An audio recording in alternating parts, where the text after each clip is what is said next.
Hey Cancer Risings, welcome to your video. I'm super excited to do this video because I'm a Cancer Rising, okay? And we gotta talk about it. We gotta talk about what is this energy? What is this life? Like which vehicle are we driving around, okay, in life? Like which vehicle, how are we getting there? Where are we going?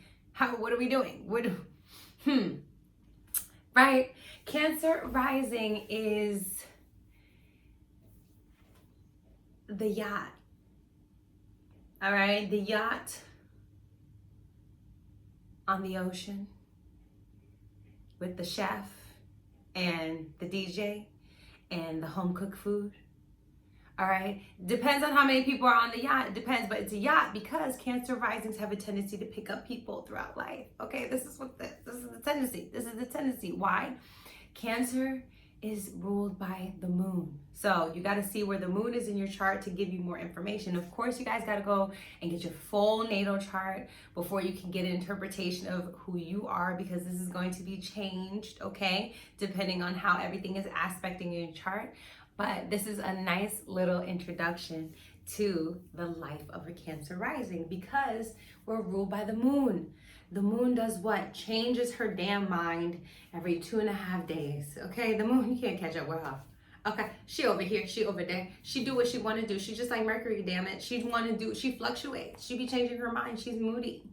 She's sensitive. She's hypersensitive. All right, she's very protective. She has a mothering energy. This is the subconscious. All right. And when I'm doing my rising videos, and I'm doing them differently a little bit, each of them, but it's just because I have to do them how I feel, okay? But what I like to talk about with the rising is the first house, the fourth, the seventh, and the 10th house, because these are the pillars, the foundation of your life, you know, and the things that you're constantly thinking about and where you're coming from, you know what I'm saying? And also how you relate to things, how you grew up, how you relate to other people, and how you're gonna reinvent yourself to be in this lifetime, who you wanna reinvent yourself to be like. All right. And even if you have, let's say, interceptions or something like that, you can always look to your rising and then, you know, look to the other risings. If you have later degrees, you can listen to the next one. If you have earlier degrees, you can listen to the one before. All right. So Cancer Rising, like I said, this is all about the moon. The moon, honey, at nighttime, we're only meant to see certain things. Only certain things are meant to be illuminated when it comes to the moon, okay? Everything does not need to be seen for everyone. The mother only wants us to see and know certain things in life because that's her way of protecting us. Cancer Risings, when you look to the moon in your chart, this is going to tell you a lot about what you care about. Anytime we think about the moon, we think about the word care. Vibe, all right? These people could feel the room. These people could feel the vibe in the room. If they don't like the vibe, they don't want to stay. All right. As well as Cancer's the dark side. All right. A lot of people be thinking, yes, Cancers, they can come off very sweet. Yes, we can. We can come off very nice, and we're very nurturing and caring for people.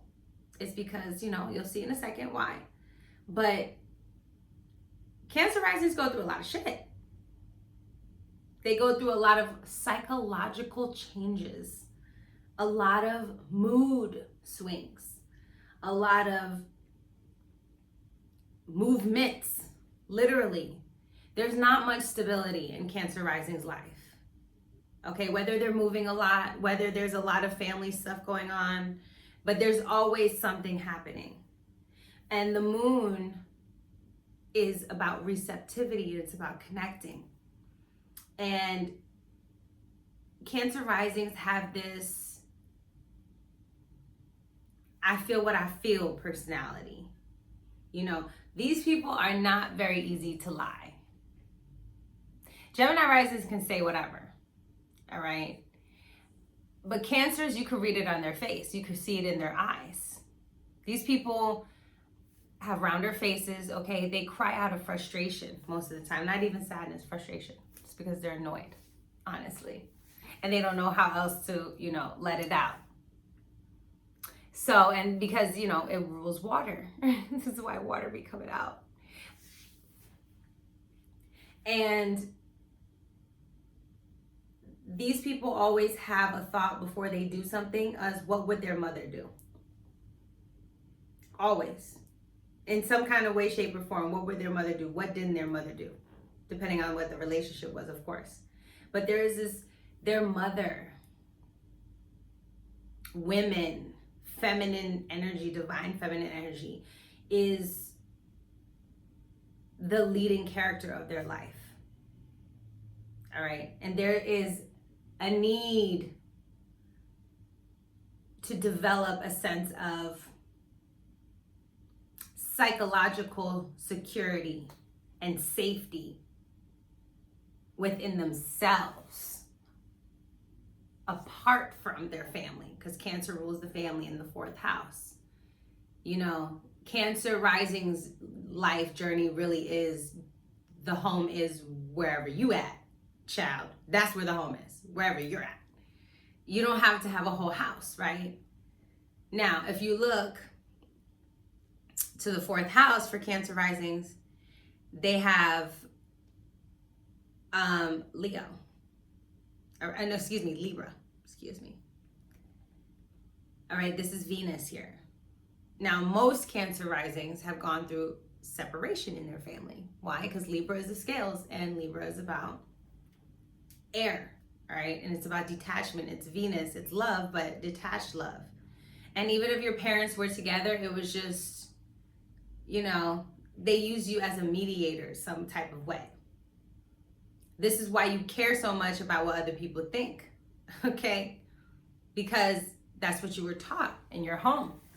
You were taught to create, that you were supposed to be the creator of balance within the home, that you were supposed to make things better. Which kind of low-key put you in a mothering role. You feel me? So this, you know, this is like a life thing for you. So this is why you have to learn how to use your emotions. You have to learn how to rely on your own senses, really, on your own gut. And with Libra here on the 4th, it's like your upbringing could have been cool. It really depends. It could go either way, because you got to really look at the chart for this, because this is Venus. But again, Libra's here, and Libra has no human and no animal as its representation. It's literally just the scales. So this is why you think of separation, okay? You think of divorce. You think of time apart. You could even think of infidelity, okay? Because Venus is now here, but this is the air sign. So also just it could be something as small as trying to, relative, it's all relative, right? Upholding an image, because Libra is about beauty. So this is why Cancer risings tend to be very good looking people, okay? They care about how they look, at least. They're subconscious about how they look, you know, and their image, things like that. You know, they want to, sometimes they have this perfect wife, perfect husband syndrome. Like they want to be perfect for their mate. You know what I'm saying? They want to always bring peace and balance and all that kind of stuff to the home. Now, when it comes to the relationship with other people, the 7th house, this is Capricorn, okay? What they actually need is, you know, someone who's going to be committed to building something with them. And it's going to take time. You know, it's going to take a lot of time.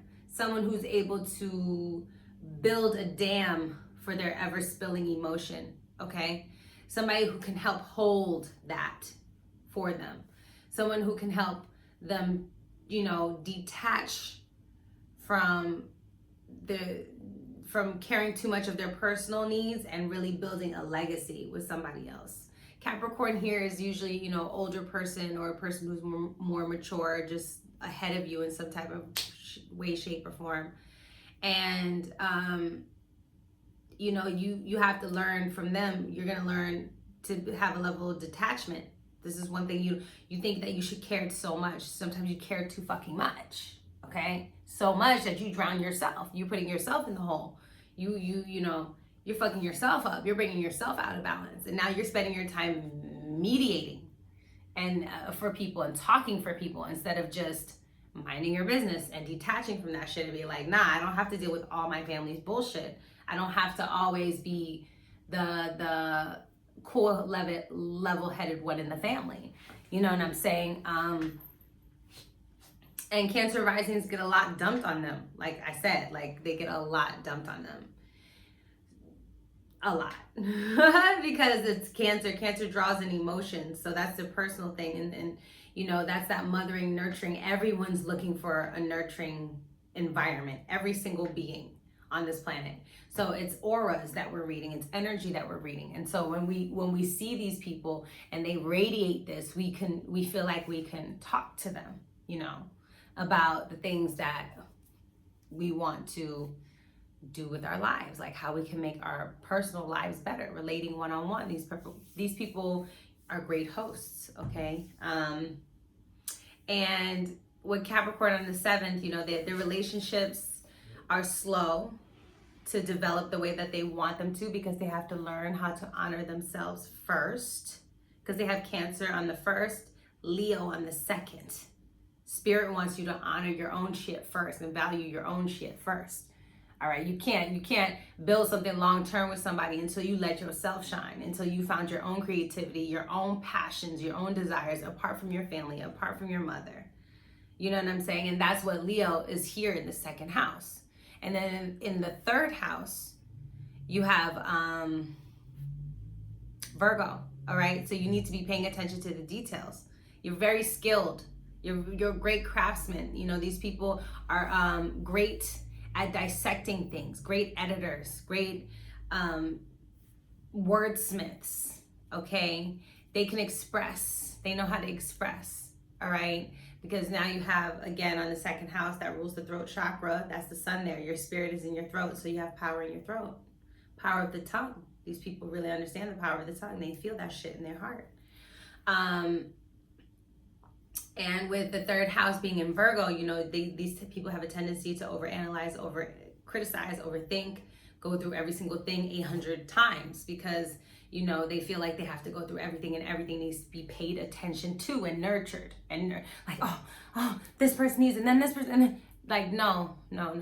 That's not what you need to be doing, right? Mercury's here. Mercury's causing a lot of movement here, but this is what makes these people great writers too. The 2nd house is where you can make money. You can make a lot of money off your Leo traits, which is your creative stuff, depending on what your sun sign is. Then we said the 4th house is where Venus is, right? Libra. You want to beautify your home as well. You want to make sure you're you know, you definitely should be painting your house and stuff like that, because paints is making sure you have nice artwork, stuff like that. Now the 5th house is Scorpio, right? So be careful. Don't just be out here just, you know, having sex with anybody. You guys learn your romance lessons very deeply. First of all, you know, every romance is not meant to be so deep and passionate and so, you know, like immersive. But that's what you guys think, because the 5th house is supposed to be casual, but now you have Scorpio here, so it's not casual no more. It's like super intense. And then you think that's how it's supposed to be with love. But I mean, I beg to differ. I mean, I feel like that's like watching a bunch of fairy tales, or, you know, or like watching porn too much.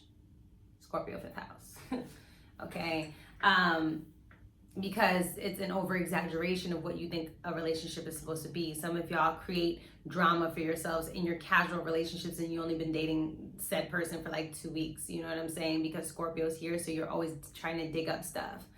This could also mean fun activities, right? But Scorpio like fun activities. That can go anywhere from like tarot and, you know, listening to this video for fun to always to ending up somewhere you don't need to be ending up for fun, okay? Definitely an addiction to gambling, addiction to drugs, sex, alcohol. Be very careful here. It just is very addicting. You know, anything that makes you feel super attached to it, you know, because Scorpio is about learning how to surrender. So you have to make sure that, you know, when it comes to your fun times, that it's not because you're trying to manipulate, dominate, control. It's not because, you know, these people have a tendency to get jealous very easily and think that, you know, that they should own stuff. So be very careful. Wherever Scorpio is where we have to do a lot of work, honey, okay? A lot of work for all the signs, but a lot of work for Scorpio. I mean, just get it, just be honest. And then the 6th house is is Sagittarius, right? So when it comes to your work, you need freedom, you need passion, you need desire, you need fire, you need travel, you need you probably work with foreigners, you need space, you know what I'm saying? These people have so much emotion, they need to work out every day, they need to be actually moving their body and doing something expressive every day, exerting that energy. And this is again why I said be careful with that Scorpio in the 5th house, because then that could turn into sex, right? Sex addiction, things like that, because you don't know how to handle your emotions, right? Or you don't know how to properly interact with your emotions, or even value them, or see them for what they are. You know, with Sagittarius on the 6th, this is Jupiter here. Now you're gonna have a lot of, you know, when it comes to your career and stuff like that, definitely a lot of mentors around you. Just make sure you're paying attention. There's a lot of good gems around when you're at work, things like that you guys could be learning from. And then, like I said, your 7th house is Capricorn, and this is where, you know, your legacy is in your relationships. Like, you're here to really create stable one-on-one long-term relationships, you know, that really help develop and build and do something else. Because honestly, it's like, yeah, you can build a studio, or it's honestly the relationship that builds the studio. Does that make sense? And the relationship to the person actually builds the studio. So yeah, and that's the 7th house. That's why you need devotion. You need somebody who's committed, someone who's structured, someone who will get your ass in order, someone who will push you for the long term and sees the long-term investment in you. That's what we want, okay? With Capricorn here, long-term investments. Now, the 8th house, you have Aquarius, okay? So she into some freaky deaky things, okay? Don't get it twisted, all right? The 5th, the 8th house is like your sex style. That's Scorpio, Aquarius here, all right? So this is like some domination type of energy. This is like, again, the internet, like I said, definitely could be looking at the internet and living some kind of secret life on there. I wouldn't be surprised. And but with Aquarius here, this is how you recover from crisis. And you guys are actually really good, because obviously you're Cancer rising, so you've gone through a lot of emotional transformations personally. And when it comes to things going down, people know that they can call on you because you're very innovative. You know, you have seen a lot of different things. You've been around a lot of different things. These people experience a lot of you know, life-changing and sudden losses and sudden grief in their life that they have to deal with. So they definitely have those moments. And then your 9th house is in Pisces, and these are your mentors. You know, this is actually where you're considered an elder, your 9th house. And, you know, you just be knowing shit. As a Cancer rising, you just be knowing shit. It's very deep. It resonates for you. It just, you know, you're very knowledgeable. You're like an old soul. This is why people always come to you. A lot of lost people come to you. People, you know, you think a lot about people who are in jails and mental institutions. You think a lot about people who are forgotten, a lot of people who are in poverty, a lot of people who are disillusioned and disappointed. You can also go on the tendency of having too high of expectations, going too much into religion and not taking any personal responsibility, blaming everything on a force outside of yourself instead of seeing how you can work with the force, blaming everything outside of your, like blaming your emotions, blaming that kind of thing, blaming other people, blaming the mystery of the world instead of then taking authority for the decisions that you make within the mystery of the world. So this, you have to be really careful here.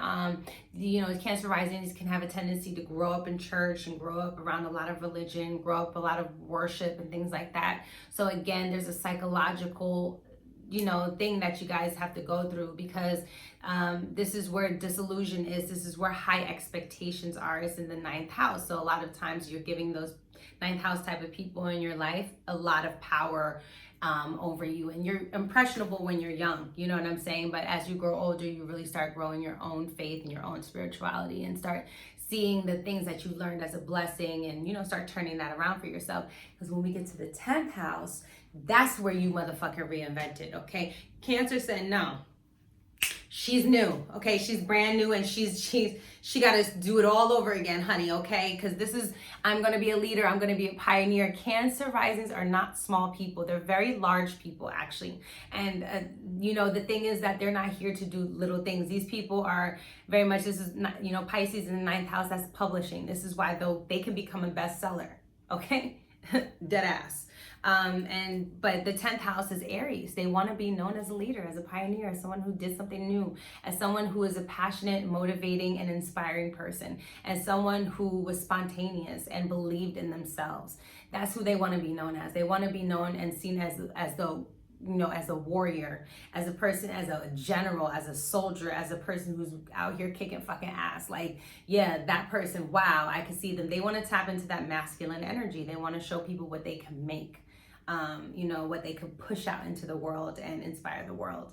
And that 11th house is in Taurus. So when it comes to their friends and, their hopes and dreams, they want to get some money. They want cute friends around them or whatever. They want to like they love their down to earth, chill friends, but they're all beautiful and they're all like, their skin is good and they all they want to live it up with their friends. That's the one place that they really want to create stability and, they can recreate what they really want, and they take their time and they really invest into their friendships. They love to give and get and things like that. These are very giving people, you know what I'm saying? And then the 12th house is your spirituality, and that's Gemini. And these people are like, I think it's called clairaudient, right? These people can just hear people's thoughts. They could just know what they're thinking. Again, that just feeds into that Cancer first house where they could just feel it, you know what I'm saying, after they can hear it. And this is why people just come to them, right? People drop spiritual things on them because this is Gemini. This is the subconscious collective now, Gemini's together.